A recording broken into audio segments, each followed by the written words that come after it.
You know what? I'm about to say it. Say it. I don't care that you broke your elbow.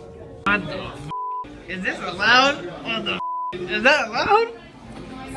Ah, my people. I finally feel seen. Every school has a designated freak, supposedly. This was an alleged fact that I was pondering today while staring slack-jawed at the wall for 30 minutes. A daily morning ritual of mine, right before I violently shake myself awake and pour hot coffee down my urethra. I do it for the thrill, baby. I had come to the conclusion that my high school did not have a freak. If they did, I certainly would have formed an alliance with them. Together we could have taken down the band kids, those flute-playing perverts. It was halfway during my caffeine injection that it dawned on me. You don't remember the freak, because you were the freak. I began pointing at myself in the mirror in a witch-like manner. Freak, freak, freak. My adolescent memories began flooding back to me. Oh God, 'twas I. Then my stomach rumbled, so it was time for a snicky snack. A little nibble. I know this might come off as a shock to most of you because I am a shining beacon of American exceptionalism, with a caboose so dummy thick that it could feed a Mormon family for a week. But I have not always been the unbelievably funny, compassionate, attractive, and most importantly, well-moisturized woman that sits before you today. As mentioned in some of my previous videos, I experienced what could only be described as an unusually prolonged awkward phase that spanned the length of 2 presidential administrations. I'm talking Jorge Bushete and Barack Obama. I got my period the day that Osama bin Laden was freedomed to death. Coincidence?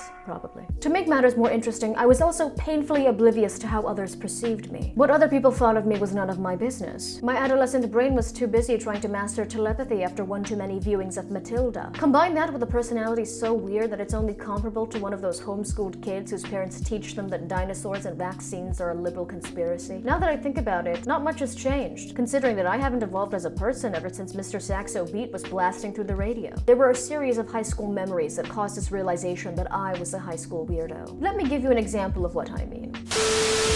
Editing Sarah here. I thought that for the sake of providing some visual evidence of my freakdom that I would insert some clips from my magnum opus, a school project that I made for my AP Lit class. Foolish mortal, you dare go against me? Well, my escaping this world depends on it. Prepare to suffer. And you also, to suffer that is. Ah! My weak leg! Today, I will be performing a piece known as Society.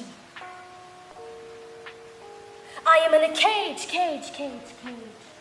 Under the glass that I shatter with my heel. I emerge in a field filled with flowers. I spot a cow gazing in the distance. What does she know? I must gain her knowledge. Is there meaning in this life? Why has God abandoned me? I suck on the teat of validation. The white milk flows through my veins. Make me pure again, mother. I seek to re-enter the womb, which is my tomb, and I shall repossess it. Thank you. At the beginning of my freshman year, I looked my 14-year-old self in the mirror and made my greasy face a promise that I would try and milk the high school experience for everything that it was worth. And one of the factors that would influence how enjoyable the next 4 years would be the acceptance and warm reception of my equally hormonal and sweaty peers. So I thought. It was at this point that my sister told me to shut up because she could hear me talking to myself through the walls. Thus, I devised a plan. I was not merely going to go out of my way to converse with other students. No. I needed something to hook them in. So I came up with a quality icebreaker. I would approach a potential new companion and then ask them if they would care to know an animal fact. Because I am, above all, an educator of the youth. The information that I'm providing them is either detrimental or completely false, but I'm educating them nonetheless. They would usually either say sure or beg me to stop talking to them through the crack in the bathroom stall. But having them in a confined space was merely strategic. Where were they going to go? After receiving their consent, I would proceed to tell them exactly how giraffes mated, in detail. Now, why did I choose to bless them with this little nugget of wisdom? Well, you see, it allowed me to combine my 2 favorite passions, obscure facts and freaking people out. Plus, it would weed out the weak, who after witnessing my bizarre antics would decide to never speak to me again. Therefore, I would only be left with the strongest selection of individuals to choose from when making friends. The natural consequence of this strategy was, of course, that a rumor began to circulate that in my spare time,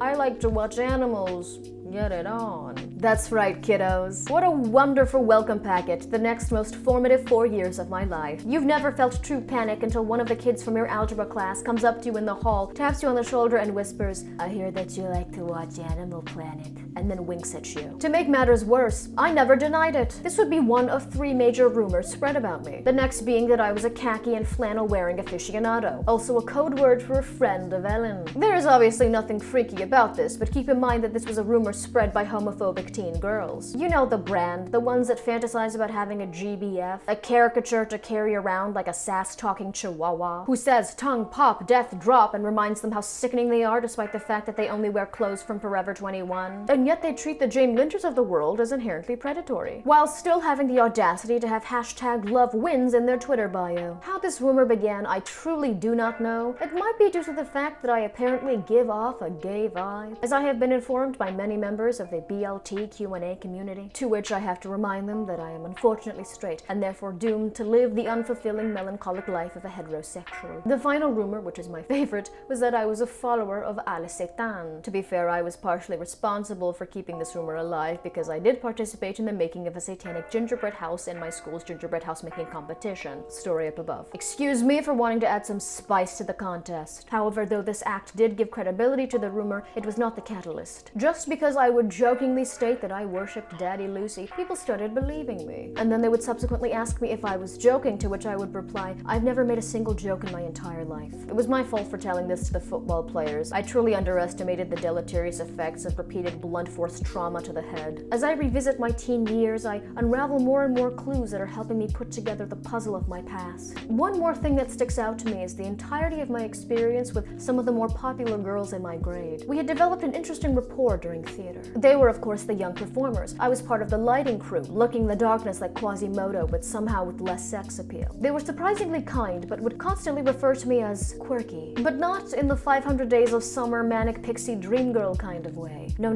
more in the "you're kind of a freak, but we like that" sort of way. Our relationship could only really be described as me playing the role of the court jester, jiggling miserably in front of them, the royal court. They would cackle at my little jokes and tap dancing, and then after being thoroughly entertained would throw gold coins at my feet. I'd quickly gather them in my tiny French peasant-like hands and then scurry back to my residence underneath a bridge. It was not merely the flooding back of all my memories of my odd antics, but also a conversation that I had with my former high school counselors about 2 years after graduating. I was back in town and like a loser had decided to go and visit some of my high school teachers, because guess who developed an unhealthy attachment to my entire English department in a desperate attempt to confide in adults who understood me. Also, this trip was to remind me that as bad as college was going for me, there was a point at which my life was even worse. My counselor, who honestly was probably one of my closest friends during my time in high school, that should have been red flag number 1, he informed me that of all of the students that he had been responsible for, apparently, I was the one that the most teachers and staff members had expressed concern for. They came to him genuinely worried that there was something wrong with me. That's right, I was that memorable. What I had accepted as cute little quirks were in the eyes of adults and mental health professionals considered early warning signs. My reputation preceded me. So it wasn't just my fellow peers that thought there was something a little off with me, that I was a little kooky, a little jokester. No.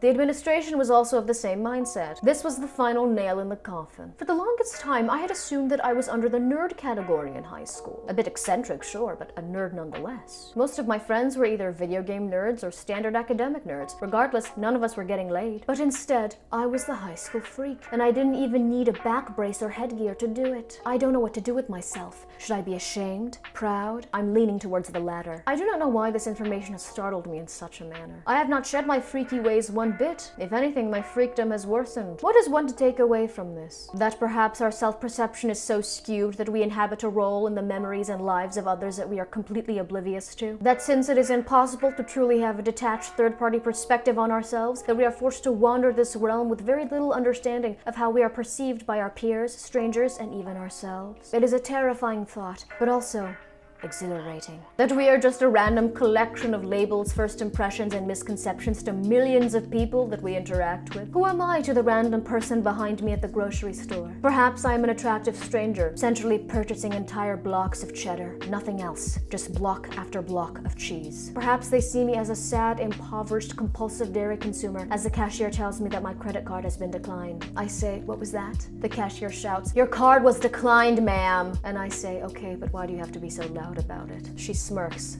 She's enjoying this. Let this be a source of inspiration for any teenage weirdos out there. Just think, one day you could evolve into me. It's either this or jail. Make your choice. Shout out to my patrons. If you would like to donate to my Patreon, then click on the link in the description down below. Bye.